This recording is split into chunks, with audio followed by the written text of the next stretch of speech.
What is up, guys? Welcome back to another episode of the tier list series. Today we're going to be going over cold approach mistakes. Okay, I know a lot of you guys, you may not have social circles, you may not have a group of friends that basically spoon feed you women, because let's be real, right? If you're in a social circle, if you have a bunch of friends, if you're in like a big group, you don't really need to learn how to fish because the fish are being handed to you, right? This is why cold approaching is such a valuable skill.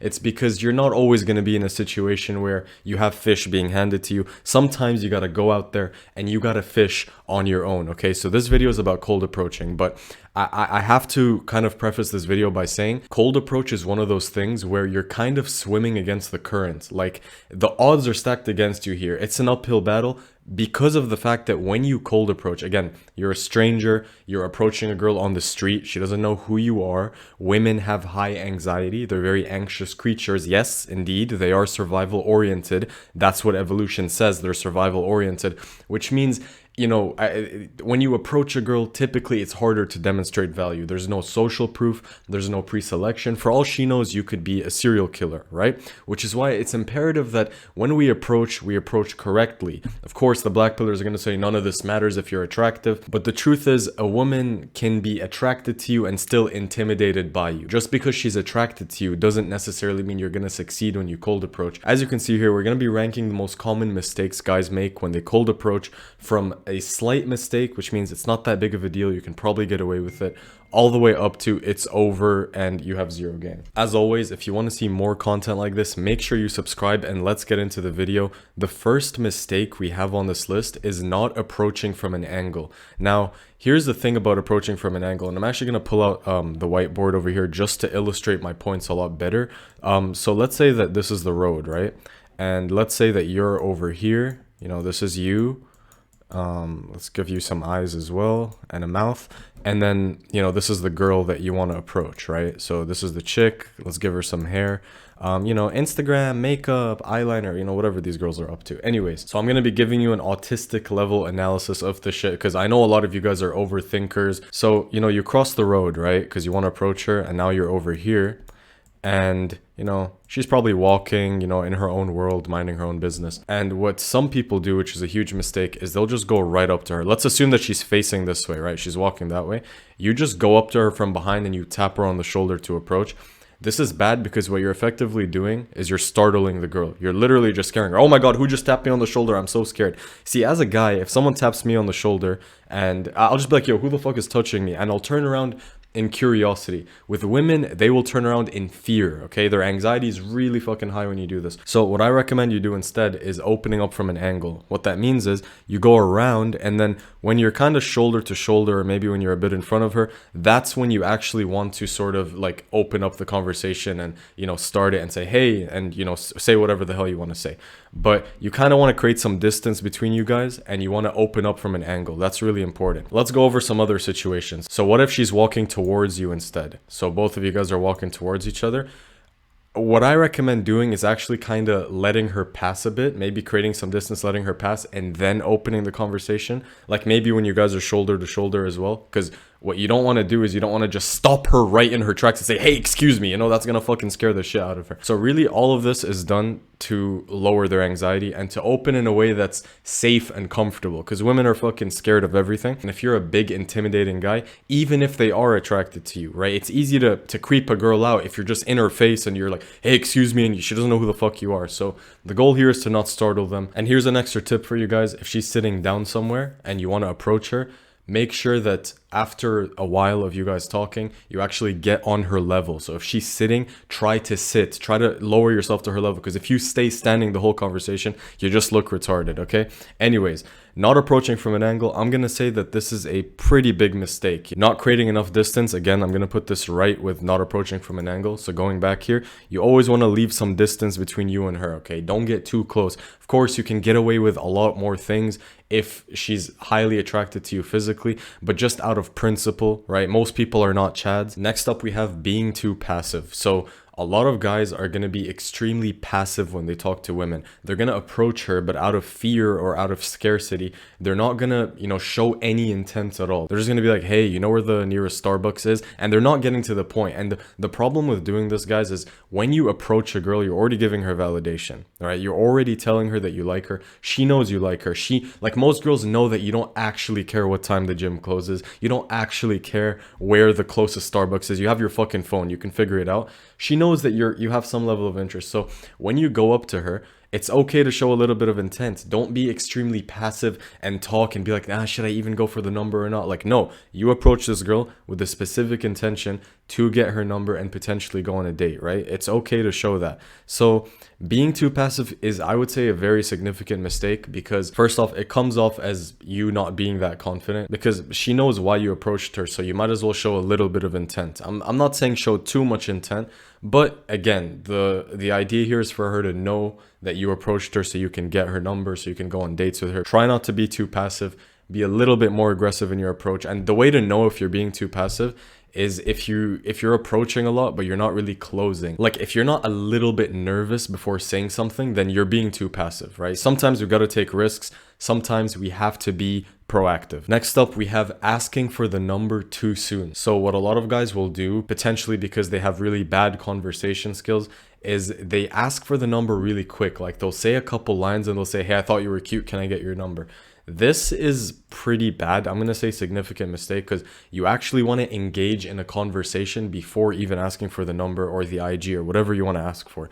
If you don't do this and if you just go up to her and you compliment her and then ask for the number, it's too quick. You didn't build any rapport. Like, you got to build some rapport. I'm not saying this doesn't work. You can ask for the number soon and still get it, but it's probably going to be a weak lead. And always remember, the more you talk to the girl, the more you engage with her, the more rapport you build, the more, I guess, fruitful the interaction was, the more likely she is to hit you up after you text her. Because yes, she can give you the number, but getting the number isn't always a W, because women flake these days. Women flake a lot, actually. And especially if you're cold approaching, the flake rates are extremely high compared to things like social circle, compared to meeting women through warm approaches. So you really have to be on point with this.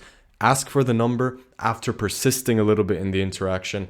Have a conversation, maybe at least 5 to 10 minutes before you even ask for the number. Next up, we have letting her end the interaction. This is, again, a significant mistake because it demonstrates lower value, right? You're the one who approached her. You're a random guy in the street. You don't want to hold her up too much, okay? So even though I said don't ask for the number too soon, this doesn't mean stay in the conversation with her for too long either. You want to end the interaction proactively before she ends it. And here's a pro tip for you guys.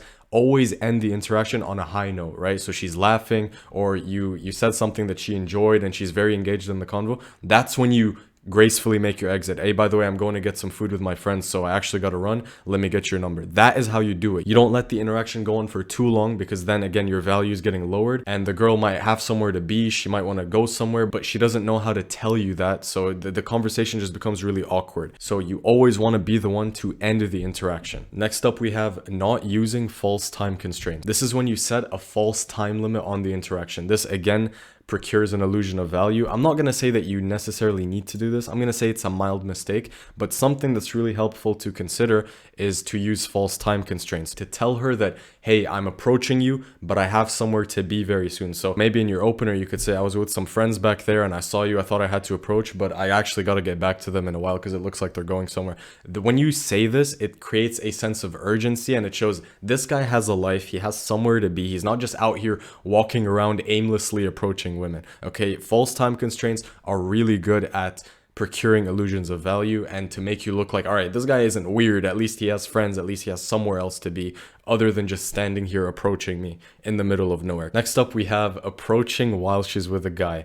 You see, here's the thing, guys. I don't recommend this. Like, you can get away with this for sure. If the guy has low testosterone, he's not going to do anything about it. I was actually just talking to one of my boys, and he told me that he approached a girl while she was with a guy, and the guy didn't do shit. But here's the thing, dude. If you mess with the wrong guy, you will get sparked. So I don't even recommend, just if you see a couple, bro, leave them alone. Okay, I don't think I have to say this to most of you guys, but for the devious 1% watching this video, if she's with a guy, leave her alone, dude, okay? Because think about it. If you're with a girl, you don't want some dude coming and approaching her, right? It's pretty dangerous. You could get knocked out. Anything can happen. And in my opinion, you just shouldn't mess with another man's food. But I mean, I respect how bold and courageous you have to be to approach a girl while she's with her boyfriend or another guy, but come on, bro. All right, next up, we have not sniping down the threats, aka the fridge. So I'm gonna say that this is an it's over mistake, because what happens is if a guy's in a group setting, you'll find that he gets cock blocked quite a lot because he just doesn't have the experience or the game to understand what's really happening. So I'm gonna break this down to you guys in the easiest way possible. Okay, so I just finished drawing the diagram here. This is you, this is the girl you want, this is her group,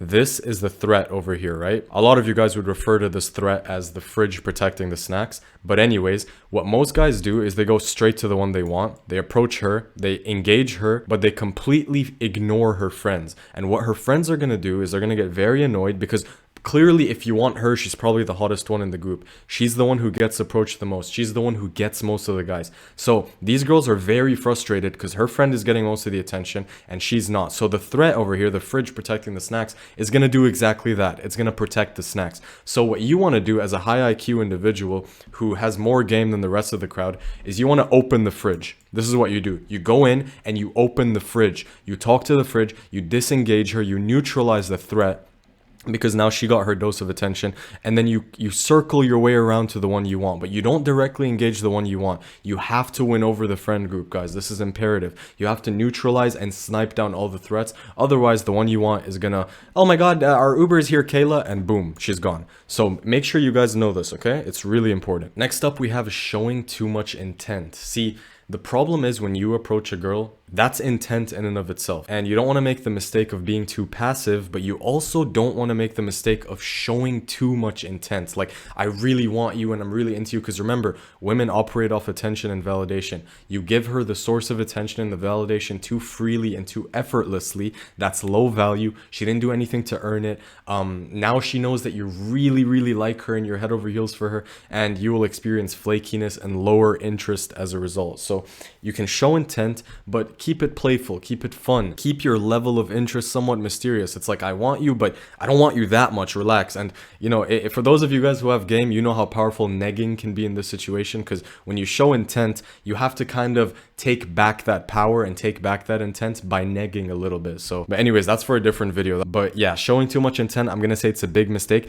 Admittedly, it's not as bad as being too passive. Like, if she's attracted to you and you show a little bit too much intent, you will still get her, or you will still have a higher success rate than the guy who's just extremely passive and doesn't actually act on it. So I would rather you show too much than be too passive. They're both still mistakes, guys. Next up, we have opening with a compliment. I'm gonna say that this is a slight mistake. Like, it's not that big of a deal. Lots of pickup artists and cold approach guys will still get the number and still go on the date even though they opened up with a compliment. So it's not the end of the world. The reason I don't like it is because most guys will compliment her on her beauty or how she looks, and the way women perceive that is like, okay, he's just here because he thinks I look good. Like, it seems a little bit superficial. So what I recommend doing instead is opening with an observation. You don't necessarily have to compliment her or her beauty. You can compliment something she's wearing. You can compliment something about her you notice that's not physical, or you can just open with a straight observation, neutral. That's what I like to do. I don't like to compliment. I'll go up to her and say, hey, is that purse from H&M? And she'll be like, oh yeah, I actually bought it yesterday. And then from there I can pivot and,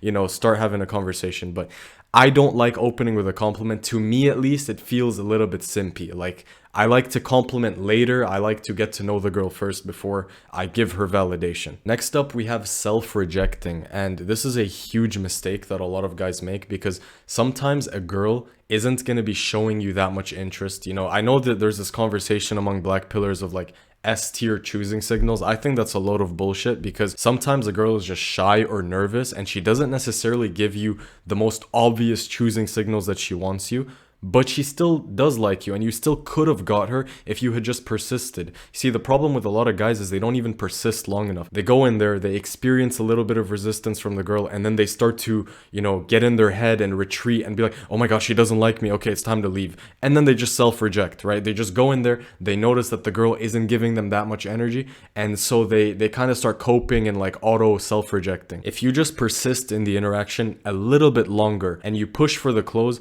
you might get the number, number, or she might reject you. But you always want to let the girl reject you, guys. Do not reject yourselves. Don't just walk in, and then say, okay, yeah, her body language and her energy isn't that good, I'm gonna leave. No, dude. Just let her reject you. It's okay. Let her make it abundantly clear that you've been rejected. Otherwise, it's probably in your head. And if you had shot your shot, you may have gotten the number, or you may have gotten a good outcome. So at the very worst, you just want to let her reject you. Don't reject yourselves, guys. Come on. Next up, we have being too serious and tense. Yeah, this is also a significant mistake. Your interactions with women should be playful, lighthearted, humorous, detached. Like, it really should be fun, guys. Like, you guys take the shit too seriously. You talk to them in a way that like shows that you're trying too hard to get an outcome. Your body language is tense, you're nervous as fuck. Listen, it's okay to be nervous, but at the same time, you want to loosen up, you want to crack some jokes, you want to have fun. The same way you talk to your boys, the same way you talk to your family members, you talk to the girl the exact same way. This is how you build rapport, and this is how you get her comfortable around you. You have to be somewhat authentic, and you can't be too serious and tense like you're in a job interview, okay? This is gonna turn her off. Next up, insufficient volume. Again, this is a really big mistake. It's over if you do this. What a lot of guys will do is they'll approach like two girls and they'll get rejected by them. Like, they'll both say, oh, I have a boyfriend, and then they'll end up on Rehab Room's channel or like a Black Pill forum. Dude, relax, man. You haven't even shot any volume. What the fuck? You realize Chads get rejected too? Like, yes, they get rejected less, but they still experience rejections. They still hear I have a boyfriend. So if you don't do sufficient volume and you get rejected twice, and then you go over to Black Pill channels talking about it's over, bro, it's over for sub 5s, like, what the fuck, bro? You haven't even done anything. Relax. Shoot some fucking volume, stay persistent, and I promise you most of you guys are gonna get some results. Next up, we have overthinking before the approach. This is a huge mistake, guys. Listen, okay, I get it. It's normal to fear the approach. The guys with the best game still fear the approach. Like, it doesn't matter how many times I cold approach. If I go a long time without doing it and I'm not in momentum, I always fear the approach. It's hardwired in us, because think about it, right? You don't know if this girl has a boyfriend. You don't know if he's a fucking maniac who's gonna try to jump you. You don't know if she's a liberal who's gonna attack you. It's fear because we're going into unknown territory. It's normal to be afraid of the approach, guys. But the last thing you want to do is overthink before the approach. And this is sort of what overthinking looks like. So let me tell you guys what happens when you overthink the approach. So let's say she's walking this way and you're walking behind her, and you're thinking while walking behind her and looking at her. You're like, okay, am I gonna say this? No, that sounds a little bit weird. Maybe I should open with this line instead. But I tried that on the last girl and it didn't work. And while you're overthinking, now you look creepy because you're walking behind this girl. You're not doing anything. You're following her, so you feel creepy. Your energy is off because you're overthinking. And then what's going to happen is you're going to hesitate. You're not going to approach. And then boom, she enters the building on the right and you lost her. She's gone. She went to class. This is what happens when you overthink the approach. So what you want to do is you want to give yourself what I like to call the 3-second rule. I'm sure you've heard of this before. If you haven't, give yourself 3 seconds. 1, 2, 3, approach. Go. Don't think. Think of your opener while you approach. Make that a problem for the future. The important thing is that you engage the girl first, think after. Engage first, think after. Or better yet, if you're an overthinker type, have a line prepared, okay? Have a default line that you're going to use. But don't hesitate and don't overthink the approach.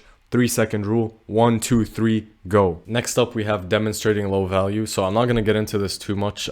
This is just a combination of being too passive, self-rejecting, overthinking, being uncomfortable and too serious and tense. All of these things demonstrate low value. And the more of these low value behaviors you can stop from coming out, the more success you're going to have when you cold approach. Next up, not having authentic body language. This, I'm gonna say, is a big mistake, because what a lot of guys will do is they'll watch like videos on body language and how to act and how to position your body. The truth is, dude, whatever feels comfortable is probably what you should do. Like, don't try to copy or mimic some alpha's body language. Just do what feels natural and comfortable to you. If you have a bit of a slouch, maybe it's best that you fix that through postural exercises or whatever. But you don't want to try your best to force a posture that your body isn't used to, because it's gonna get you out of your head. It's gonna get you out of the present moment, and your conversations are going to be worse. So just have an authentic body language. Whatever feels normal. If you like leaning against the wall, lean against the wall. If you like standing upright and straight, do exactly that. Whatever feels natural to you, do it. Next up, overthinking eye contact. Again, pretty big mistake. Oh, should I look at her for 3 seconds, then look away? And then, dude, just look at her whenever you want to look at her and look away whenever you want to look away. The fuck? I know guys who pull and they barely use eye contact. I know guys who pull and they stare the girl dead in her soul. Like, eye contact game is just absurd. Don't get into these little details because it's going to take you out of the present moment. And lastly, we have poisoning the well. I'm going to say this is an it's over mistake, okay? If you approach a bunch of girls in the same place, chances are they're all going to know each other. They're all going to talk about how, oh, you got approached by him too, and then you just poison the well, right? So to avoid this, shoot volume in a larger area and move locations, okay? Because, you know, it's fine if you poison the well once or twice. Like, sometimes it's gonna happen where one girl happens to know another. In that case, it's fine. You couldn't have done anything about it. But you don't want to just be retarded and go to the same place over and over and over, even though there's like 100 regulars in that place. Of course, you're gonna poison the well there. So be smart about where you cold approach. Anyways, that's been the end of the video. I hope you guys enjoyed, and I'll see you in the next one. Peace out.